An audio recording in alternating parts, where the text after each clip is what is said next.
Stocks देखिए जिसके नतीजे और अच्छे देखने को मिले हैं, तब खासतौर पे ये छोटे मझोले स्टॉक्स है। ऑर्किड फार्मा देखिए नतीजे काफ़ी बेहतर देखने को मिले हैं। कंपनी के प्रॉफिट में जो है ना करीब 8 करोड़ से बढ़ के ये 29 करोड़ के आसपास हो गया है और शेयर जो है मल्टी ईयर हाई के पे ट्रेड कर रहा है। संतोष, क्या राय होगी ऑर्किड फार्मा को लेकर? ऑर्किड फार्मा की बात करें तो ये स्टॉक में हमने तेजी देखी, बट फिर भी मैं स्टॉक से दूर रहने की सलाह दूंगा। स्टॉक थोड़ा सा रिस्की होता है। अगर किसी के पास ऑलरेडी है तो उसको स्टॉप लॉस ट्रेल करते चलना चाहिए। उसके लिए स्टॉप लॉस रहेगा 800 का। ऊपर में अगर ये तेजी जारी रहती तो शायद हमको 980,000 तक के लेवल देखने को मिल सकते हैं। सर है तो 800 का स्टॉपस लगा लीजिए। एक शेयर देखिए राहुल, लगातार ये कमज़ोर रहा है। अच्छी कंपनी, हालांकि बायोकॉन, कई सारे प्रॉब्लम थे, उसकी वजह से हमने देखा कि कंपनी को दिक्कतों का सामना करना पड़ा। उसकी वजह से हमने शेयर ने बहुत अंडर परफॉर्म किया। अगर बीते एक साल में देखे नतीजे जो हैं वो भी खराब देखने को मिले हैं सीधे तौर पर।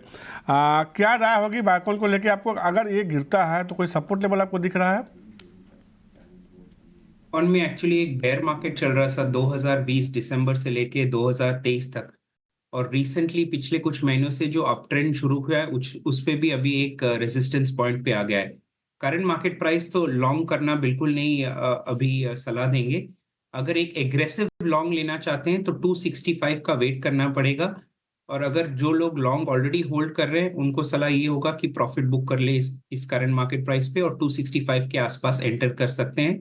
स्टॉप लॉस 265 पे एंटर करने के बाद 246 का होगा और फिर से एक बाय इनिशिएट कर सकते हैं। आते हुए बायोकॉन पे एक शेयर और देखिए, एससीसी, नतीजे बेहतर देखने को मिले हैं। कंपनी जो है घाटे से मुनाफे में आई है और लगातार हम देख रहे हैं कि इस सेगमेंट से जुड़ी जितनी कंपनियां हैं ना, कंस्ट्रक्शन और इंफ्रा से, उसमें लगातार एक तेजी देखने को मिली है। अक्षय, एचसीसी, क्या राय होगी? जी, अगर एचसीसी की बात करें तो सीमेंट कंपनियों में भी थोड़ा सा हल्का सा लाइमलाइट में रहा है सीमेंट कंपनी। एचसीसी में भी अगर देखें आप तो चार्ट स्ट्रक्चर में 2 दिन पहले एक स्ट्रॉन्ग ब्रेकआउट देखने को मिला था 42 के स्तर पे। तो वहां के बाद कल हल्का सा कंसोलिडेशन या थोड़ा सा ठंडा पड़ा है स्टॉक, बट मेरा मानना है कि एक flag and pole bullish formation structure बन रहा है और जल्दी आपको मोमेंटम पिकअप मिलेगा। 50 से 53 ये आपका टारगेट एरिया बनेगा। एचसीसी में सपोर्ट एरिया है करीबन 41 का, तो 40 के स्टॉप लॉस से 53 के टारगेट के लिए आप ये ट्रेड बना सकते हैं फ्रेश या होल्ड कर सकते हैं।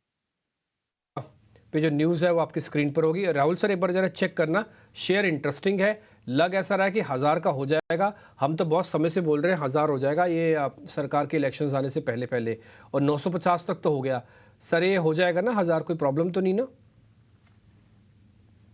स्ट्रक्चर तो बहुत ही पॉजिटिव लग रहा है। एक रीसेंट कंसोलिडेशन जो पिछले कुछ हफ्तों से हो रहा था एक अप ट्रेंड के बाद बहुत ही हेल्दी साइन माना जाता है, उससे ब्रेकआउट हुआ है। अब पिछले हफ्ते का आप कैंडल नोटिस करेंगे, एक बड़ा बुलिश कैंडल बना है और फॉलो थ्रू भी है इस हफ्ते। तो ऐसा कोई सिचुएशन तो नहीं लग रहा है करंटली चार्ट्स पे कि 1000 नहीं होने का। ऑल्सो इम्पोर्टेंटली एक इन्वर्टेड हेड एंड शोल्डर जो एक कन्वेंशनल टेक्निकल एनालिसिस पैटर्न है, वो उसका फॉर्मेशन बन रहा है जिसका 961 के ऊपर ब्रेकआउट होगा और ब्रेकआउट के बाद उसका टारगेट 1040 हो सकता है। तो दोनों केस में 1000 बिल्कुल मुनासिब लगता है। ठीक है। और इसके अलावा BHEL ले लेते हैं। 5500 करोड़ रुपए का ऑर्डर मिला है इसको हरियाणा पावर जनरेशन से। संतोष सर, आप जरा चेक करना है इसको, BHEL।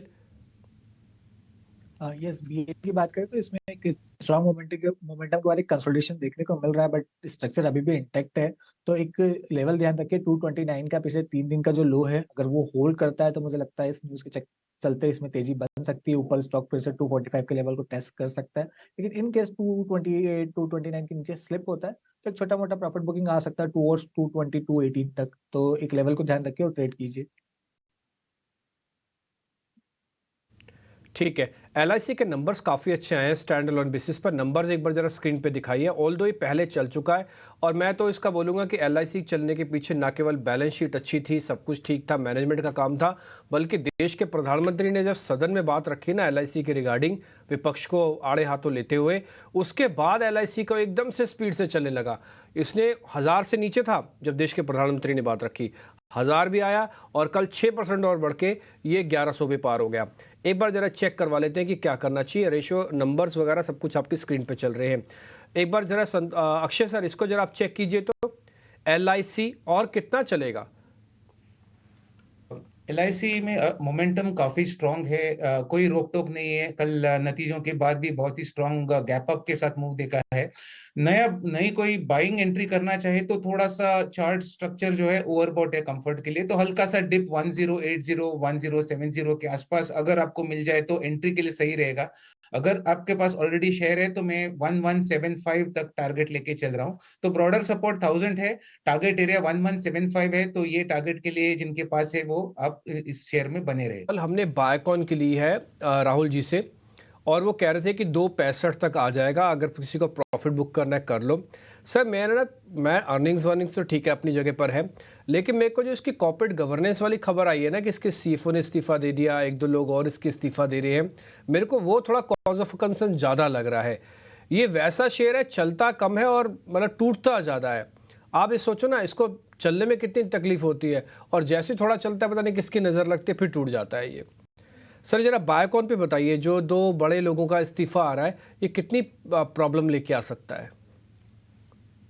देखिए, पहली बात तो रीजन समझना पड़ेगा कि किस रीजन से निकला है। उन्होंने बोला है कि वो परस्यू दूसरी एक्टिविटीज राइट नाउ, तो एक वो रीजन समझना पड़ेगा। और अगर रिप्लेसमेंट कुछ अच्छा आ रहा है, हालांकि सेंटिमेंटली ये नेगेटिव खबर है, बट मेरे को लगता है बायोकॉन में एक या दो जो बड़े ट्रिगर्स हैं राइट नाउ, वो ये है कि जो बायोसिमिलर में इन्होंने वियात्रिस का जो इंटीग्रेशन का प्रोसेस चल रहा है राइट नाउ, और आगे जाके जो इनको बेनिफिट मिलेगा, मेरे को लगता है कि दैट कैन बी, जो वो बिजनेस है वो आगे जाके इनको काफी ज्यादा अपॉर्चुनिटी दे सकता है।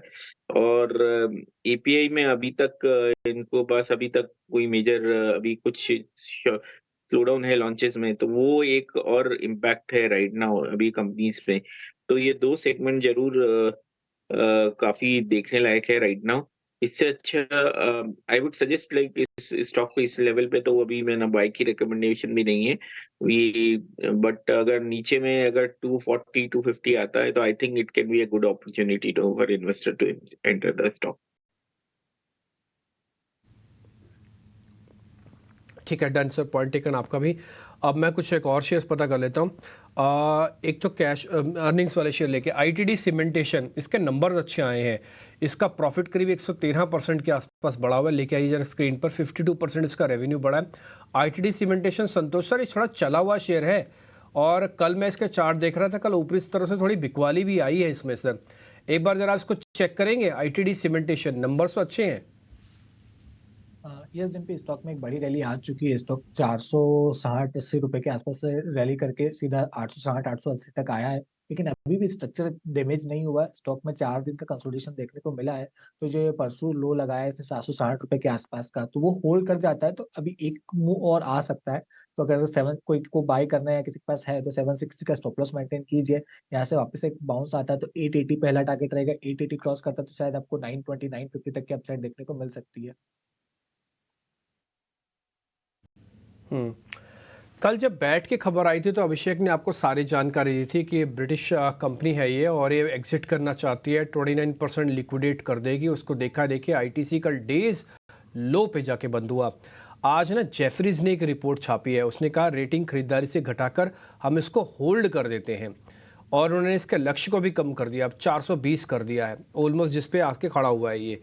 एक बार अभिषेक मैं आपसे समझना चाहता हूँ, ये जो कल बैट वाली खबर निकल के आई है कि वो एग्जिट करना चाहता है, 29% होल्डिंग है उसकी कंपनी में, ये डैमेज करेगी क्या आईटीसी के शेयर प्राइसिंग को? सेंटिमेंटली यस, अगर आगे जाके इसका ओवरहैंग रह सकता है, बट हमने बहुत बार देखा है कि ये जो फॉल आते हैं, ऑब्वियसली जब बेट निकलेगा तो ऑब्वियसली क्या प्राइस पे निकलेगा, कौन इसका बायर होगा, वो सब चीजें देखने की होगी। अगर फाइनेंशियल इन्वेस्टर्स बायर होंगे तो आई डोंट थिंक सो कि ये लेवल भी सस्टेन कर पाएगा। बट अगर कोई स्ट्रैटेजिक इन्वेस्टर अगर उसको ले लेता है तो ये डेफिनेटली इसमें काफी ज्यादा चेंजेस आ सकते हैं। तो ये डिपेंड करता है कि क्या प्राइस पे होगा। और कल हमने जो न्यूज आने के बाद एक फॉल देखा, और उसके बाद स्टॉक आई थिंक 413 414 पे there was some kind of support. मेरे को लगता है कि ये स्टॉक 400 390 लेवल पे एक सपोर्ट बना सकता है। सबसे बड़ी बात है, जो सिगरेट का स्लो डाउन है वो एक कंसर्न है, मेनली जो बिजनेस पे कंसर्न है उसको लेके मेरा ज्यादा कंसर्न है rather than bet selling stake, because bet मेरे को लगता नहीं है कि ये लेवल पे अभी कुछ शॉर्ट टर्म में करने वाला है। और ये एक इन्वेस्टर्स के लिए ओवरहैंग बना रहेगा आगे जाके भी। But I won't be surprise stock थोड़ा बाउंस कर सकता है because we have seen already some correction in the stock. Stocks भी जरा पता कर लेते हैं। एक शेयर मेरे पास हो रहा है आरती इंडस्ट्रीज, एक बार जरा स्क्रीन पे लेके आई तो मॉर्गन स्टैनले की इस पे रिपोर्ट है, 575 तक का टारगेट भी है इसका। राहुल सर एक बार आप इसको जरा चेक करेंगे, आरती इंडस्ट्रीज है। का जो फॉल हुआ आरती इंडस्ट्रीज पे, उस पे थोड़ा फॉलो थ्रू हो रहा है नहीं कि हो रहा है कि नहीं देखना बेटर रहेगा बिफोर टेकिंग अ कॉल।